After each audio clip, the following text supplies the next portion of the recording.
तो अभी एक दिन पहले मैंने एक वीडियो डाली थी जिसमें कि मैंने पायरो के सपोर्टर्स को ये दिखाया था कि पायरो भाई सच में एडमिन अब्यूज करते हैं। बट पायरो भाई इस चीज़ को बिल्कुल भी नहीं मान रहे थे और खुद को प्रूफ करने के लिए उन्होंने आज एक वीडियो डाली। क्रिएटिव मोड सबसे पहले प्रूफ जो दिखाया गया है वो है क्रिएटिव मोड का स्क्रीनशॉट। मैं यहाँ क्लियरली एक्सेप्ट करता हूँ, हाँ मैं क्रिएटिव मोड में गया था लेकिन चैटिंग के लिए नहीं। क्रिएटिव मोड का यूज सर्वर को एक्टिव रखने और पीवीपी टूर्नामेंट सेटअप के लिए किया गया था।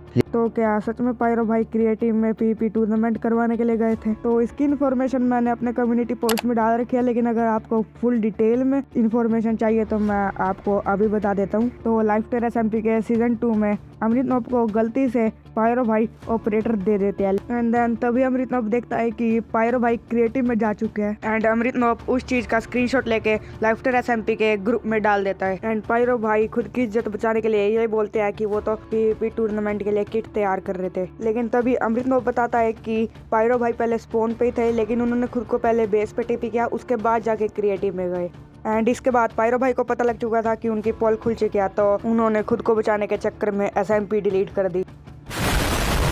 और अब बढ़ता है सेकंड पॉइंट पर। पॉइंट नंबर 2, एक दिन में बेस कैसे बना। दूसरी एलिगेशन ये है कि एक दिन में इतना बड़ा घर कैसे बना। इसका सिंपल जवाब है, मैं पूरी रात बिना सोए बिल्ड कर रहा था।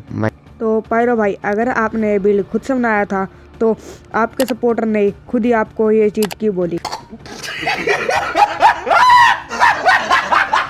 तो चलो पॉइंट 3 की तरफ बढ़ते हैं। तीसरा एलिगेशन ये उठाया गया है कि SMP के फर्स्ट डे ही कस्टम वेपन कैसे बना। मैं यहाँ क्लियर करेक्शन देना चाहता हूँ, वो कस्टम वेपन फर्स्ट डे पर नहीं बना, SMP स्टार्ट होने के दूसरे दिन यानी डे 2 में बना था और उस वेपन की रेसिपी काफी इजी है। तो मान लेते हैं कि आपने वेपन 4 घंटे में नहीं बल्कि एक दिन में बनाया है, तो आप एंशिएंट सिटी में कैसे सरवाइव करें? क्योंकि इसमें एक आइटम एंशिएंट सिटी में ही मिलता है और एंशिएंट सिटी में होता है वार्डन किसी नेदरराइट आर्मर के प्रोट 4 बंदे को भी आराम से 1 हिट कर सकता है। तो आयरन के आर्मर में तो टिकना मुश्किल है। उस वक्त रूइन SMP में सिर्फ आयरन का आर्मर ही अलाउड था। और अगर आपने ये कस्टम वेपन सच्चे में ग्राइंड करके बनाया है तो आपके पास कोई क्लिप तो होगी। एग्जाम्पल के लिए मान लो आपको कोई कंटेंट नहीं मिल रहा है, लेकिन तभी आप एक कस्टम वेपन बनाने की सोचते हो, तो आप उसकी वीडियो तो पक्का ही बनाओगे क्योंकि आपको कंटेंट मिल रहा है। लेकिन पायरो भाई के पास एक भी वीडियो नहीं थी कस्टम वेपन बनाने की। एंड जब मैं इस चीज के बारे में पायरो भाई से खुद पूछता हूँ तो पायरो भाई कुछ भी रिप्लाई नहीं देते हैं। इस चीज से साफ पता लगता है कि पायरो भाई ने सच में ही एडमिन अब्यूज किया था।